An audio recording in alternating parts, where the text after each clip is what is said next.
देवी computer classes में आप लोगों का स्वागत है। आप लोग हमारे चैनल को लाइक करें, शेयर करें और सब्सक्राइब करें। अपने दोस्तों को भी बोलें कि वो हमारे चैनल को लाइक करें। जय देवी कंप्यूटर क्लासेस में आप लोगों का स्वागत है। तो आज हम शुरू करते हैं एक और प्रैक्टिस सेट जो है हिंदी का हमारा।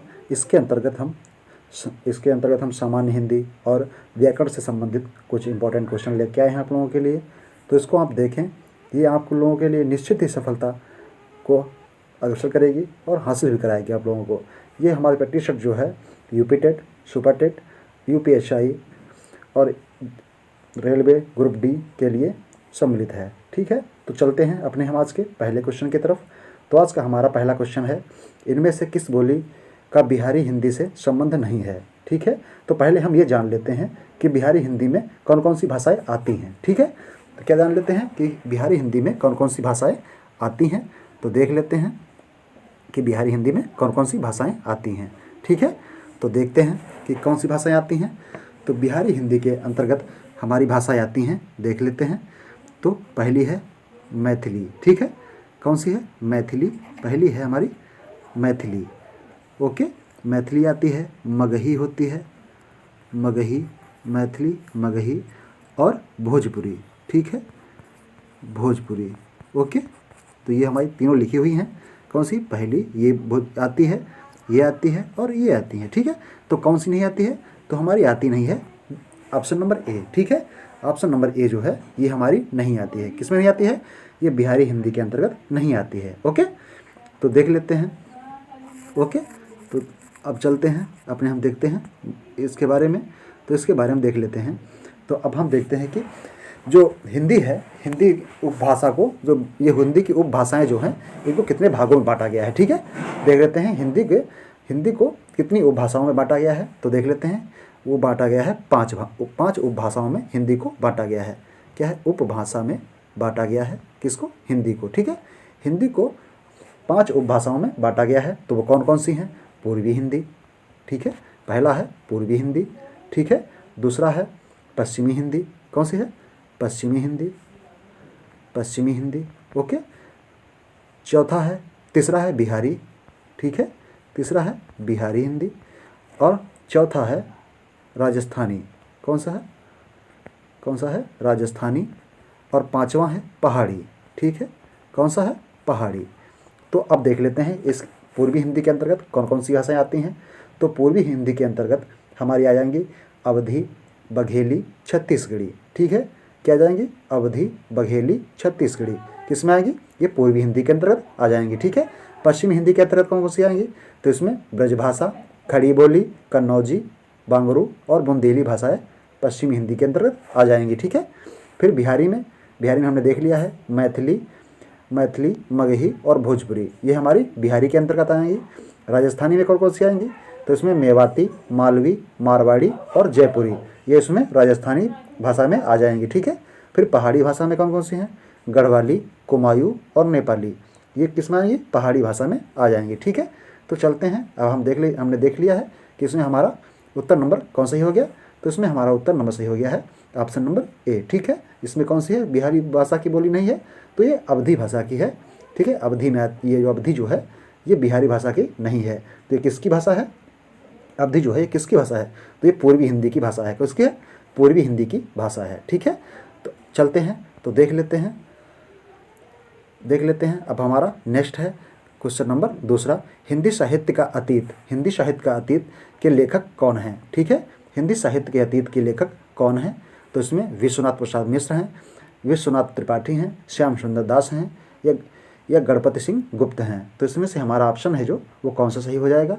तो आप देखते हैं कौन बताता है सबसे पहले, तो आप लोग बताएं। तो इसमें जो है हमारा ऑप्शन नंबर कौन सही हो जाएगा वो आप बताएंगे।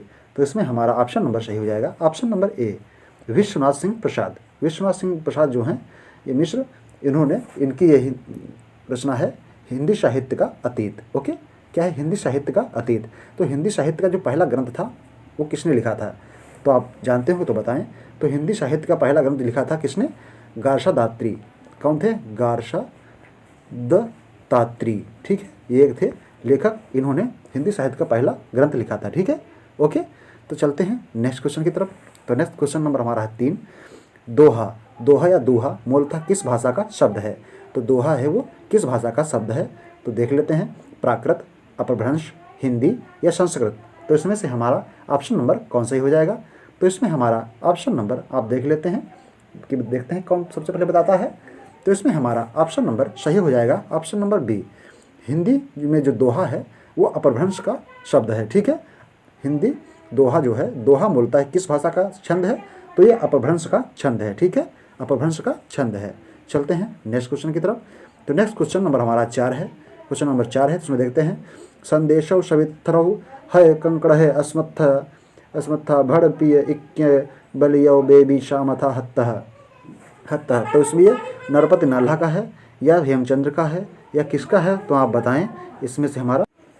तो उपर्युक्त दोहा जो है ये किसका है? तो नरपति नाल्हा का है, हेमचंद्र का है, अब्दुल रहमान का है, ये शंकराधर का है। तो ये किसका हो जाएगा? तो आप बताएं इसमें हमारा ऑप्शन नंबर कौन सही हो जाएगा? तो क्वेश्चन नंबर 4 में हमारा ऑप्शन नंबर सही हो जाएगा ऑप्शन नंबर 3। किसका है? अब्दुल रहमान का। किसका है? ये अब्दुल रहमान का हमारा ग्रंथ, ये दोहा है। किसका है? अब्दुल रहमान का। ठीक है, ये किस में दोहा है? तो ये भी हमारा किस में है? आप बताएं तो ये किस में है? तो ये भी हमारा अपभ्रंश में है। ठीक है, ये क्या है? अपभ्रंश का दोहा है। ठीक है, चलते हैं नेक्स्ट क्वेश्चन की तरफ। नेक्स्ट क्वेश्चन है, जो नर दुख में दुख नहीं माने, सुख स्नेह अरु भय नहीं जाके, कंचन माटी जाने। इस काव्य पंक्ति के रचनाकार कौन है? सूरदास, गुरु नानक, कबीरदास या रैदास। तो इसमें से हमारा ऑप्शन नंबर कौन सही हो जाएगा? तो इसमें हमारा ऑप्शन नंबर सही हो जाएगा गुरु नानक देव। ठीक है, ये किसका है? जो नर दुख में दुख नहीं माने, सुख स्नेह अरु भय नहीं जाके, कंचन माटी जाने। तो ये क्या है? गुरु नानक जी का। ठीक है, ये गुरु नानक जी की पंक्तियां हैं। ठीक है, तो चलते हैं नेक्स्ट क्वेश्चन की तरफ। निम्नलिखित शुद्ध शब्द कौन सा है? तो इसमें क्रियान्वित है, ए सही है, बी सही है, डी सही है या सी सही है। तो इसमें से हमारा ऑप्शन नंबर कौन सही हो जाएगा? तो क्वेश्चन नंबर 6 में हमारा ऑप्शन नंबर कौन सही हो जाएगा? तो इसमें क्वेश्चन नंबर जो हमारा 6 है, इसमें ऑप्शन हमारा कौन सही होगा वो आप लोग बताएंगे। ठीक है, तो आप बताइए इसमें हमारा ऑप्शन नंबर कौन सही हो जाएगा? तो इसमें हमारा ऑप्शन नंबर सही हो जाएगा डी, क्रियान्वित हमारा इसमें सही हो जाएगा। ठीक है, कौन सा? डी वाला। ओके, चलते हैं नेक्स्ट क्वेश्चन की तरफ। किस शब्द की वर्तनी शुद्ध है? तो कार्रवाई है या कार्यवाही है। तो इसमें से हमारा ऑप्शन नंबर कौन सा हो जाएगा? क्वेश्चन नंबर 7 का ऑप्शन नंबर कौन सही हो जाएगा? तो क्वेश्चन नंबर 7 का हमारा ऑप्शन नंबर सही हो जाएगा ऑप्शन नंबर बी। क्या है? ऑप्शन नंबर बी हमारा सही हो जाएगा। ये किस में लिखा हुआ है? तो आप बताएं। तो ये क्या है? ये हमारा तद्भव है। किस शब्द में लिखा है? तद्भव शब्द में लिखा हुआ है। ठीक है, इसका तत्सम क्या होता है? तो तत्सम हो जाएगा, तत्सम हमारा हो जाता है कार्यवाही। ठीक है, ये हमारा तत्सम शब्द है। ओके, क्या शब्द है ये? तत्सम। ओके, ये तत्सम शब्द है। ओके, कार्यवाही। ओके, चलते हैं नेक्स्ट क्वेश्चन की तरफ। क्वेश्चन नंबर 8 है, शुद्ध शब्द का चयन कीजिए। तो इसमें से शुद्ध शब्द हमारा कौन सा हो जाएगा? संकल्प या संकल्प। तो इसमें से हमारा ऑप्शन नंबर कौन सा हो जाएगा? तो इसमें 8 में हमारा क्वेश्चन नंबर 8 में ऑप्शन नंबर कौन सा हो जाएगा? तो इसमें क्वेश्चन नंबर हमारा सही हो जाएगा ऑप्शन नंबर ए, संकल्प हमारा सही हो जाएगा। ओके, चलते हैं नेक्स्ट क्वेश्चन की तरफ।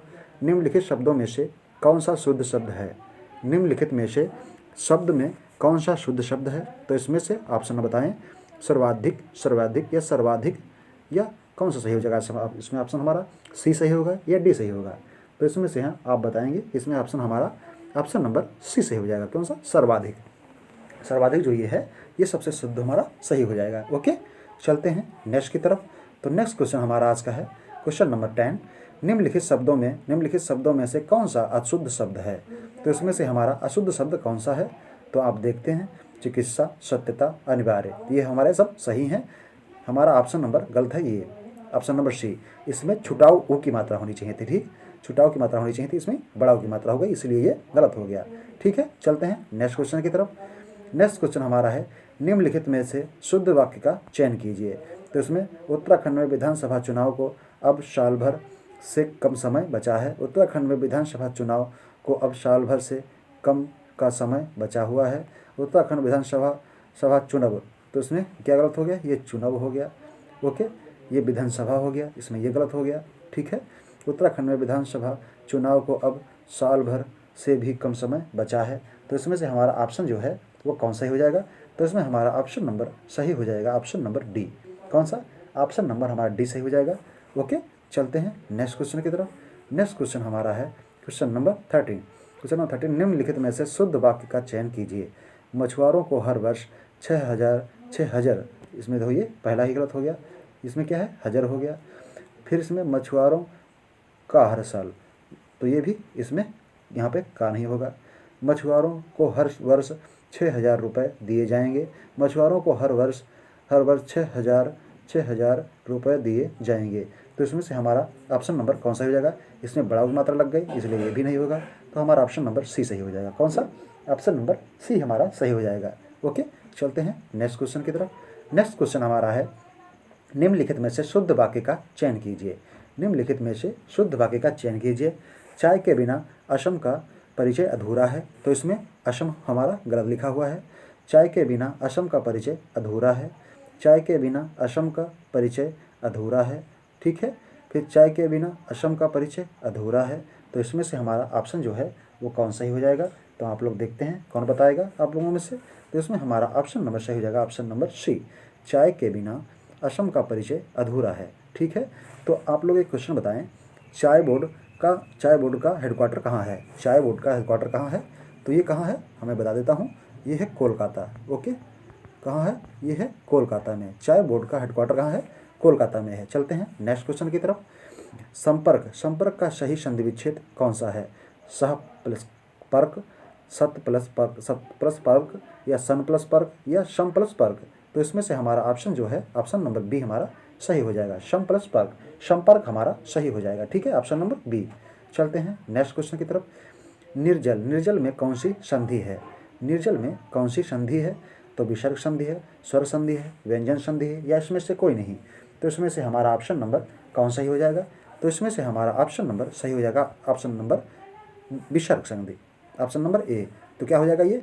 निह धन जल। क्या होगा? निह धन जल। तो क्या है? नित जल। ठीक है, फिर देखते हैं नेक्स्ट क्वेश्चन नंबर हमारा है 17।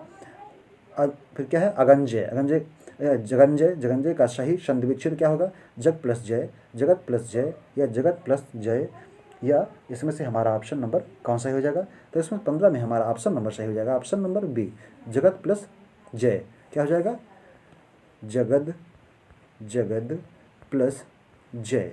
ओके, क्या हो जाएगा? जगद प्लस जय। तो क्या हो जाएगा? जगन्जय। ठीक है, चलते हैं नेक्स्ट क्वेश्चन की तरफ। नेक्स्ट क्वेश्चन हमारा है जलौस में संधि क्या है? जलौस में संधि क्या है? तो बताते हैं, यड़ संधि, अयादि संधि, वृद्धि संधि, या गुण संधि। तो इसमें से हमारा ऑप्शन नंबर कौन सही हो जाएगा? तो आप लोग बताएं, देखते हैं कौन बताता है सबसे पहले। तो इसमें से हमारा ऑप्शन नंबर सही हो जाएगा, वृद्धि संधि। वृद्धि संधि हो जाएगा जलौस में, जल प्लस औस। ठीक है, क्या है? जल प्लस औस, क्या हो जाएगा? जलौस। ठीक है, ये हमारा सही हो जाएगा। ठीक है, चलते हैं क्वेश्चन नंबर 19 की तरफ। तो 19 है हमारा बर्खास्त शब्द में प्रयुक्त उपसर्ग कौन सा लगा हुआ है? तो उपसर्ग इसमें बताना है, आस्त, बरखा, या ब। तो इसमें से हमारा इसमें विसर्ग कौन सा लगा हुआ है? उपसर्ग। तो उपसर्ग बताएं, इसमें कौन लगा हुआ है आप लोग बताएं। तो इसमें हमारा ऑप्शन नंबर बी लगा हुआ है, बर इसमें उपसर्ग लगा हुआ है, बर प्लस खास्त। तो क्या होगा? बरखास्त। ठीक है, चलते हैं नेक्स्ट की तरफ। नेक्स्ट क्वेश्चन नंबर है 20। अवगुण शब्द में प्रयुक्त उपसर्ग है। तो अब है, गुड़ है, या आ है, या औ है। तो इसमें से हमारा ऑप्शन नंबर कौन सही हो जाएगा? तो क्वेश्चन नंबर 20 में हमारा ऑप्शन नंबर सही हो जाएगा अब इसमें अवगुण शब्द में अब उपसर्ग लगा हुआ है। ठीक है, चलते हैं नेक्स्ट क्वेश्चन की तरफ। क्वेश्चन नंबर हमारा 21 है। बहुतायत शब्द में प्रयुक्त प्रत्यय है। बहुतायत में प्रयुक्त प्रत्यय कौन सा है? तो बहु है, यत है, या आयत है, या त है। तो इसमें से हमारा ऑप्शन नंबर कौन सही हो जाएगा? तो 21 का ऑप्शन नंबर हमारा सही हो जाएगा, ऑप्शन नंबर 21 का हमारा सही हो जाएगा, option number C, option number C, आयत हमारा प्रयुक्त प्रत्यय हो जाएगा। ठीक है, किसमें? बहुतायत में। चलते हैं नेक्स्ट क्वेश्चन की तरफ। नमकीन शब्द में प्रयुक्त प्रत्यय कौन सा होगा? तो नमकीन शब्द में प्रयुक्त प्रत्यय कौन सा होगा? इन, इन, या न, या नम। तो इसमें से हमारा ऑप्शन कौन सही हो जाएगा? तो क्वेश्चन नंबर 22 में हमारा ऑप्शन नंबर कौन सही हो जाएगा? तो इसमें हमारा ऑप्शन नंबर सही हो जाएगा ईन प्रत्यय हो जाएगा। नमक प्लस ईन हो जाएगा, ठीक है, नमक प्लस ईन, नमकीन, ठीक है। चलते हैं नेक्स्ट क्वेश्चन की तरफ। नेक्स्ट क्वेश्चन हमारा है 23, कब्रिस्तान, कब्रिस्तान में प्रत्यय का चयन कीजिए। तो इसमें का, न या तान या स्थान, तो इसमें से हमारा ऑप्शन कौन सा हो जाएगा? तो क्वेश्चन नंबर 23 में हमारा ऑप्शन में, तो इसमें कौन सा हो जाएगा? ऑप्शन नंबर हमारा डी सही होगा, कब्र प्लस स्थान हो जाएगा, ठीक है। क्या हो जाएगा? कब्र प्लस स्थान, तो हो जाएगा कब्रिस्तान। ओके, चलते हैं नेक्स्ट क्वेश्चन की तरफ। नेक्स्ट क्वेश्चन हमारा है, देश को हानि जयचंदों से होती है। क्या है? देश को हानि जयचंदों से होती है, रेखांकित में संज्ञा है। तो इसमें से कौन सी संज्ञा है? जातिवाचक संज्ञा है, व्यक्तिवाचक संज्ञा है, भाववाचक संज्ञा है या द्रव्यवाचक संज्ञा है? तो इसमें से हमारा ऑप्शन नंबर कौन सा ही हो जाएगा? तो आप देखें और बताएं इसमें हमारा ऑप्शन नंबर कौन सा ही हो जाएगा। तो देखते हैं क्वेश्चन नंबर 24 में हमारा ऑप्शन नंबर कौन सा ही हो जाएगा। तो इसमें हमारा ऑप्शन नंबर सही है, ऑप्शन नंबर ए, जातिवाचक, जातिवाचक जयचंदो, ठीक है। जयचंद एक जाति से, जाति का बोध कर रहा है, ठीक है, जाति का बोध कर रहा है, तो इसीलिए क्या हो जाएगा? जाति, तो जातिवाचक हो जाएगा, ठीक है। चलते हैं नेक्स्ट क्वेश्चन की तरफ। गरीबों, गरीबों को वस्त्र दो, गरीबों को वस्त्र दो वाक्य में कारक है। तो इसमें कर्ण कारक है, अपादान कारक है, संप्रदान कारक है या कर्म कारक है? तो कारकों की संख्या कितनी होती है? आप लोग बताएंगे क्या होता है, कारकों की संख्या कितनी होती है? तो कारकों की संख्या, कारक, कारक कितने प्रकार के होते हैं? कारक होते हैं 8 प्रकार के, ठीक है। कौन कौन से?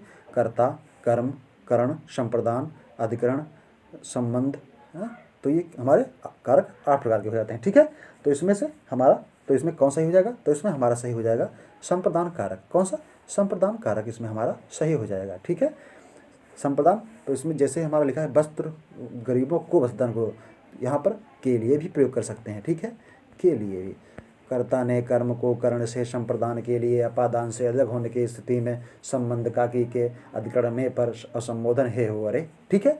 ये हमारे क्या होता है, क्या हमारे कार्य होते हैं हमारे, ये हमारे होते हैं कारक चिन्ह, ठीक है। चलते हैं नेक्स्ट क्वेश्चन की तरफ। नेक्स्ट क्वेश्चन हमारा है, तुम्हें क्या चाहिए, रेखांकित का सर्वनाम भेद है। तो इसमें से कौन सा सर्वनाम भेद है?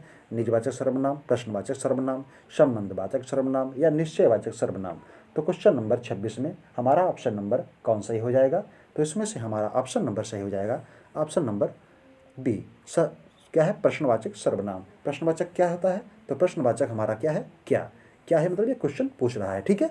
ओके, तो देखते हैं नेक्स्ट। भागीरथी, भागीरथी का पर्यायवाची शब्द क्या है? तो सरिता, गंगा, यमुना या निर्झरी? तो इसमें से हमारा ऑप्शन नंबर कौन सही हो जाएगा?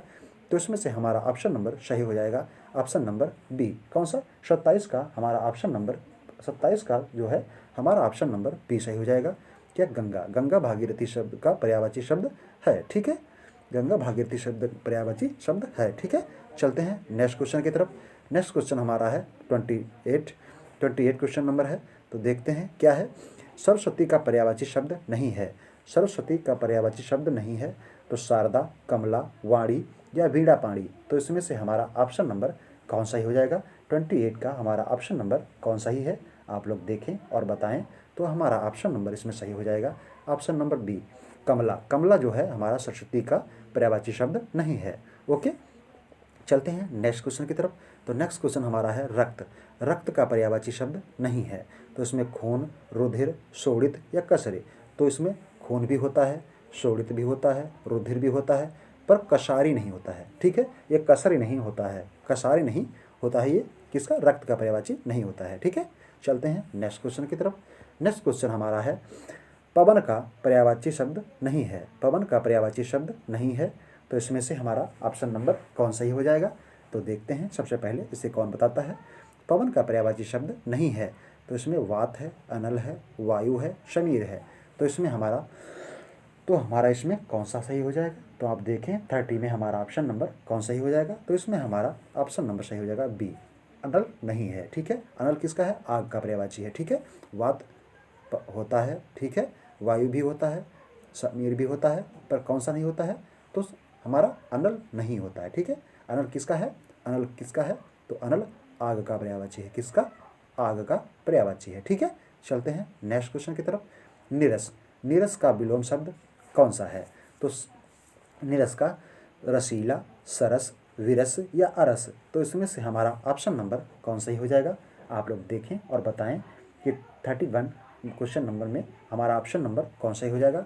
तो इसका सरस हो जाएगा, क्या हो जाएगा, नीरस का सरस। नीरस मतलब कठोर, निर्दयी, बिल्कुल बेकार, और सरस का मतलब बहुत ही साधारण, बहुत ही सिंपल। ठीक है, चलते हैं नेक्स्ट क्वेश्चन की तरफ। Question number 32। तो क्या है, मुख्य का विलोम शब्द है। मुख्य का विलोम शब्द कौन सा है, विमुख, प्रतिमुख, गौड़ या सामान्य। तो मुख्य का क्या होता है, मुख्य का मतलब होता है जो हमारे लिए ज़्यादा इंपॉर्टेंट है। तो देखते हैं 32 में हमारा ऑप्शन नंबर कौन सही हो जाएगा। तो मुख्य का हमारा ऑप्शन नंबर सही हो जाएगा, ऑप्शन नंबर सी। मुख्य का विलोम क्या होगा, गौड़ है। ठीक है, मुख्य का हमारा विलोम क्या हो जाएगा, गौड़। ठीक है, क्या हो जाएगा, गौड़ हमारा सही हो जाएगा। चलते हैं नेक्स्ट क्वेश्चन की तरफ। क्वेश्चन नंबर 33, महान का विलोम शब्द कौन सा है। महान का विलोम शब्द कौन सा है। तो इसमें से हमारा ऑप्शन हो जाएगा अल्प, नगण्य, अनुचित या क्षुद्र। तो महान का हमारा ऑप्शन नंबर, इसमें क्वेश्चन नंबर 33 में हमारा ऑप्शन नंबर कौन सही हो जाएगा। तो इसमें हमारा ऑप्शन नंबर सही हो जाएगा डी, महान का हो जाएगा क्षुद्र। महान मतलब बहुत ही दयालु या बहुत ही अच्छा, और क्षुद्र का मतलब बहुत ही नीच। ठीक है, ओके, चलते हैं नेक्स्ट क्वेश्चन की तरफ। क्वेश्चन नंबर 34, जो व्यर्थ की बातें करता हो, जो व्यर्थ की बातें करता हो, बहुभाषी, कुवक्ता, वाचाल या वाक्पटु। तो इसमें से हमारा ऑप्शन नंबर कौन सही हो जाएगा। तो देखते हैं 34 में हमारा ऑप्शन नंबर कौन सही हो जाएगा। तो इसमें हमारा सही हो जाएगा वाचाल। जो बहुत बोलता हो वो वाचाल है। बहुभाषी, जो व्यर्थ की बातें करता हो वो क्या है, वाचाल। और जो बहुभाषी, जो बहुत ही बोलता हो या बहुत बेकार, बहुत ही बातें करता रहता हो, वो बहुभाषी है। या वाक्पटु, वाक्पटु कौन सा है, जो अपनी बातों में किसी को फंसा ले। ठीक है, जो मीठी बातें करता हो वो वाक्पटु है। कुवक्ता, जो बुराइयां करे या गंदी बातें बोले, ठीक है, उसे कुवक्ता बोलते हैं। ठीक है, चलते हैं नेक्स्ट क्वेश्चन की तरफ। नेक्स्ट क्वेश्चन है हमारा है, जो देखने में प्रिय लगता हो। जो देखने में प्रिय लगता हो तो उसे क्या बोलेंगे। जो देखने में प्रिय लगता हो, समदर्शी, प्रियदर्शी, प्रियपात्र या दर्शन प्रिय। तो इसमें से हमारा ऑप्शन नंबर कौन सही हो जाएगा। तो आप बताएं, देखते हैं सबसे पहले इसमें कौन बताता है हमें। तो हमारा 35 का क्वेश्चन नंबर 35 का ऑप्शन नंबर हमारा कौन सा सही हो जाएगा। तो आप बताएं, जो देखने में प्रिय लगे वो क्या हो जाएगा, प्रियदर्शी। क्या हो जाएगा, प्रियदर्शी हो जाएगा। ठीक है, तो हमारे आज के क्वेश्चन यहीं पे समाप्त होते हैं। Thanks for watching by Jaydevi computer classes. आप लोग इसे लाइक करें, शेयर करें और सब्सक्राइब करें।